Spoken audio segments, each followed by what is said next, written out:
I've spent 9 years in tech sales at Oracle, Google Cloud, and now a startup, getting a PhD in cold emailing. Now, it helps that I naturally enjoy writing, but cold emailing has really become my superpower. I got so good that I've gotten responses like this from executives who are heavily ingrained with competitors. Hi, Chris, you have done an incredible job reaching out and distinguishing yourself in my inbox, and I wanted you to know that. In fact, I think this is the only cold email I've responded to in a long time. Smiley face. Back in my Google Cloud days, cold emails were my Trojan horse into many large greenfield accounts, and I won an award for the West Coast business as a result. I even made a presentation breaking into greenfields like a boss that was shared with SDRs, field sellers, and partners as a best practice for cold emailing. My success has been founded on a very high degree of research, personalization, and creativity.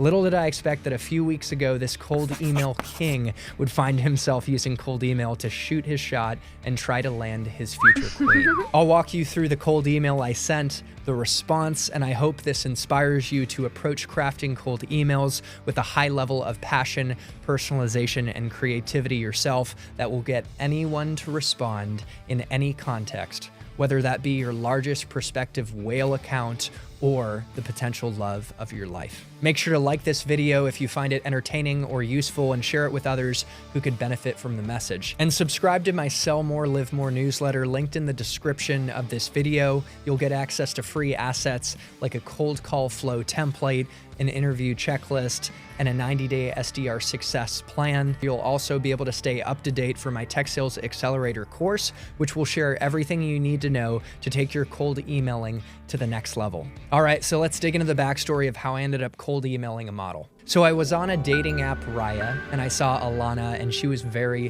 beautiful. She literally was a model. And secondly, based on her profile, she seemed like a really cool, thoughtful person. I thought to myself, man, I can't just tap the heart and leave it up to chance that she likes me back. There's no way she's gonna like me back, honestly. I need to take things into my own hands, and as my dad always said to me, make it happen. I thought to myself, I need to create an opportunity, and maybe my sales skills can help here. And my dad is Mr. Persistence, and I'm the same way. He wrangled in my mom, who is Miss Connecticut, and it was because he wasn't afraid to shoot his shot and be persistent and follow up. I'm gonna tell you something. On my tombstone, it will say he shot his shot right after it says he loved his mom. I love you so much, Mom. You're the best, and I hope you're watching this video. Or do I? Maybe not, that'd be awkward. So anyways, I made up my mind and I said, I'm gonna shoot my shot. And so this is what I did next. I went to Alana's Instagram, and then boom, I found her email, and I channeled my inner sales development beast, and I did research on her profile on Raya and Instagram, and spent about an hour writing the most personalized and intentional email I could muster. Could my cold email skills turn Alana's heart warm? So after an hour of research and crafting, here's the subject line and email that I sent. Subject line, saw you on Raya, in parentheses, and I wrote you a poem. Alana, you're strikingly stunning. So I had to grab your email and shoot my shot. I know, rather cunning. I want to make it crystal James clear, my expectations for love are quite high. But I have to admit, a woman empowering others might meet them. That's pretty damn fly. I can tell I caught more than a body, and that's enough to slow down this playa. Butterflies all in my system. When I saw you, something in me erupted like Kilauea. Your interest in sound baths, psychedelic ceremonies, and self-actualization make me want to ask you out to Barton Springs immediately without hesitation. Now, if I'm being too forward, you can say, Chris, take a hike, and you can tell me to quit.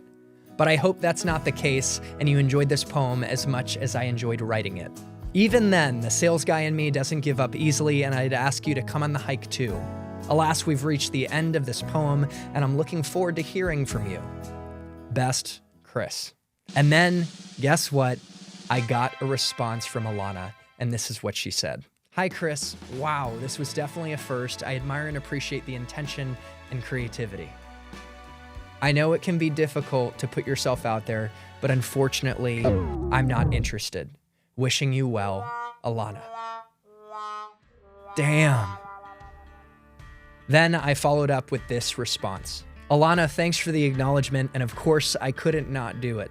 I know your job isn't to help the sales guy here, but is it because you're just not physically attracted to me, you have a different type, or you're just too busy?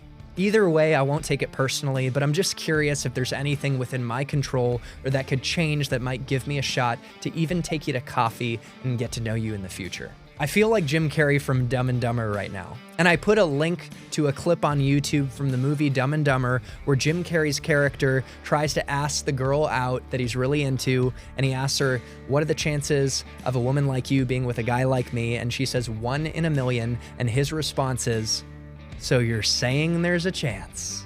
And I wrapped up the follow-up response by saying, that said, if there's nothing I can possibly do, then that's totally okay, smiley face. Best, Chris. So looking back at my first email, I was super proud of that. I put in the work. I incorporated references to the lyrics from some of her favorite songs that I saw on her profile that she listened to. I also referenced Kilauea, which is a mountain or volcano in Hawaii where she was from, and only she would know that. Like, I actually had never heard of Kilauea before, but I did research to figure that out. And I referenced all her interest, etc., and was creative with it by making it into a poem. It showed a lot of thoughtfulness. So I think because of that level of personalization and also a catchy subject line, she responded to me. Now, in the follow-up email, I used a classic objection handling technique that Chris Voss, top hostage FBI negotiator, calls an accusation audit, where I'm trying to label what she might be feeling in her head to get to the source of the objection. I threw in the Dumb and Dumber reference to keep things light in the follow-up, and I also took the pressure off of Alana by saying it's totally okay to say no to me. Now, let's be real, in relationships, in business, and in life, you can't force things, so I let things go after this follow-up email. But I shot my shot and I controlled what was in my control, my intention and my effort. Obviously, at a certain point, I need to respect her no and open myself up to moving on to other opportunities. It's the same way with pursuing prospects, and rejection really is a part of sales and life. And I'm grateful that I gave myself an opportunity that wouldn't have been there otherwise because of my cold emailing skills. And I can say I'm not going to have regrets now. I at least gave it my best effort. This mindset of shooting my shot is the same mindset I have when it comes to cold approaching a beautiful woman I'm attracted to in person. And it's just like a cold call. It's so important for us to get past our internal rationalizations and to ultimately take action in spite of a high probability of failure, knowing we have a chance for a big upside. It's so important in sales and in life to shift our focus from what could go wrong to what could go right and to take action. That is what success is, simply showing up. The outcome is often out of our hands. If anything, I hope this video gets you fired up about the power of putting in effort to open up conversations and opportunities that might not happen otherwise, whether it's in your dating life or in sales. I hope this video inspires you to shoot your shot in your dating life, in sales, and in life with all you've got, knowing that many things might not work out, but it just takes one yes to change your year and your life professionally and romantically. So my question to you guys is, do you think I should send a second reply all? Let me know your thoughts in the comments. Of course, if you enjoyed this video and found it entertaining or useful, make sure to like it and share with other people who could benefit from the message, and subscribe to this channel and my Sell More, Live More newsletter linked in the description of this video so you get access to free resources like cold call scripts, interview checklist, and a 90-day SDR Success Plan, and you can stay up to date on the launch of my Tech Sales Accelerator course coming out soon, and also get a discount on the course if you want to make the investment. To your success in tech sales and your love life, happy selling and happy living, and I'll see you in the next one.